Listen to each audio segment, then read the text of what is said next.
Les écolos sont-ils anti-tout? C'est la question dont débattent Renaud Dely du Nouvel Observateur et Karl Meeus du Figaro Magazine. C'est une bonne question parce que quand on voit les derniers événements à Sivens qui font suite à ce qui s'est passé à Notre-Dame-des-Landes, vraiment on peut se poser la question, quoi. Les écologistes, c'est l'impression qu'ils donnent, c'est vraiment dès qu'il y a un projet un peu structurant, une infrastructure, un projet de développement, ah ben non, on va s'opposer. Pour plein de raisons d'ailleurs, que ce soit des raisons politiques, que ce soit des raisons écologiques. La plupart du temps, ce sont des raisons politiques quand même. Parce que quand on voit les réactions des écolos à la suite du drame malheureux de Sivens, ils se sont tout de suite engouffrés sur le ministre de l'Intérieur doit démissionner, c'est la responsabilité du gouvernement. C'est même Cécile Duflot qui dit que c'est une tâche indélébile sur ce gouvernement, sur ce quinquennat. Alors on se dit, avec des gens comme ça, il n'y a même pas besoin d'opposition quand on est au pouvoir. C'est dramatique. Non, mais les écologistes, c'est comme la gauche, c'est comme la droite d'ailleurs, Karl. Je pense qu'ils sont pluriels, je pense qu'ils sont divers. Alors, qu'il y ait une tentation, en tout cas qu'il y ait un risque qu'une frange d'écologistes replonge dans une forme d'hostilité, d'opposition systématique à l'exercice des responsabilités, ce risque-là, il existe. Et probablement qu'il est partagé par une bonne partie des manifestants qui manifestaient contre le barrage de Sivens. Pour autant, je pense que les écologistes, ils ont aussi évolué. Ils ont aussi participé à l'exercice du gouvernement pendant un certain nombre d'années. Et pas très longtemps, vous l'avouerez. Oui, mais quand on regarde, je pense qu'il faut être pragmatique. Quand on regarde, par exemple, ces différents grands projets, il y a des vrais débats qui se posent. C'était le cas sur Notre-Dame-des-Landes, c'est le cas sur le barrage de Sivens.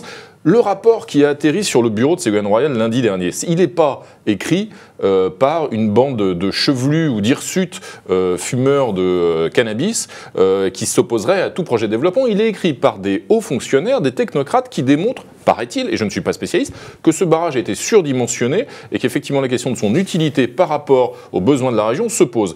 Donc je pense que le fait qu'il joue parfois une forme de lobby, de lanceur d'alerte, ces écologistes, par rapport à un certain nombre de projets d'infrastructure, n'est pas totalement inutile.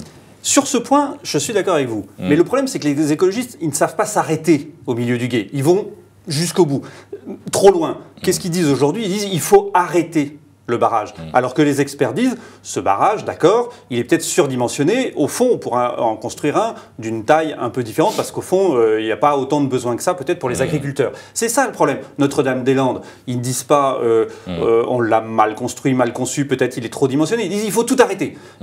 Pareil pour le nucléaire, il faut tout arrêter. Pour toutes les... À les écouter, au fond, on n'aurait jamais construit de puits de pétrole, on ne serait même pas descendu dans les mines de charbon, parce que alors là, attention, c'est trop dangereux, ça pollue. Vous voyez, c'est ça le problème, c'est qu'ils ne savent pas s'arrêter. Quand vous dites qu'ils ont été au gouvernement, ils sont restés même pas 2 ans. Mais ils sont partis à la première occasion. Donc ils n'ont même pas cette culture de gouvernement là. Je pense que les écologistes sont pluriels. Ce que je disais, c'est que je pense que là où je vous suis, c'est que l'écologie, elles peuvent être dangereuses lorsqu'elles versent dans l'excès, comme toute d'ailleurs idéologie politique.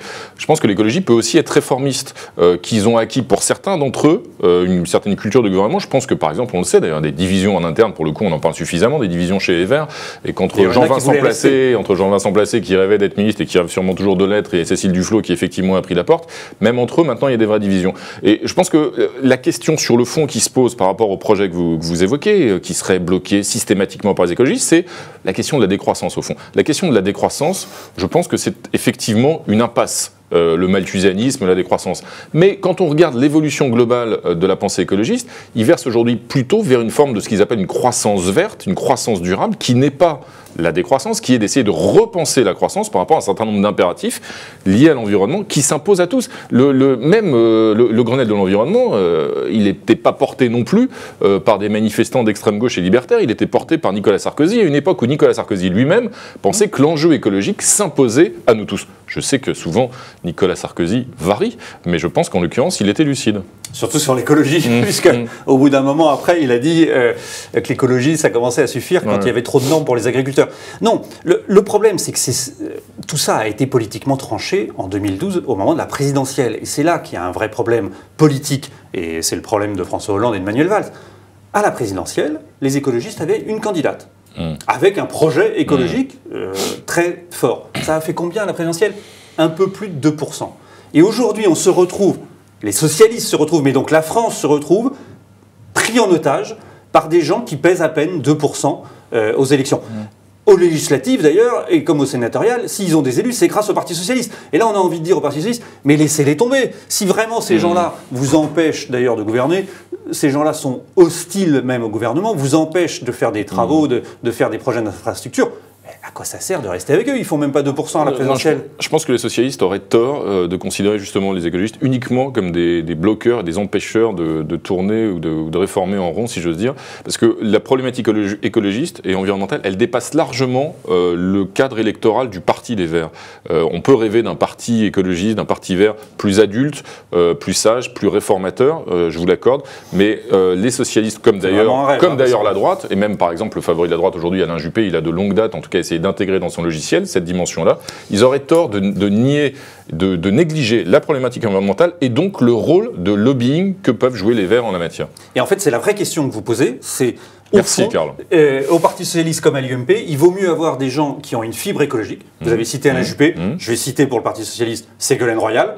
Et il vaut mieux que les partis le règlent en interne plutôt que de sous-traiter ça à des gens comme les écolos, dont on voit qu'ils ne sont ni fiables politiquement, ni fiables économiquement.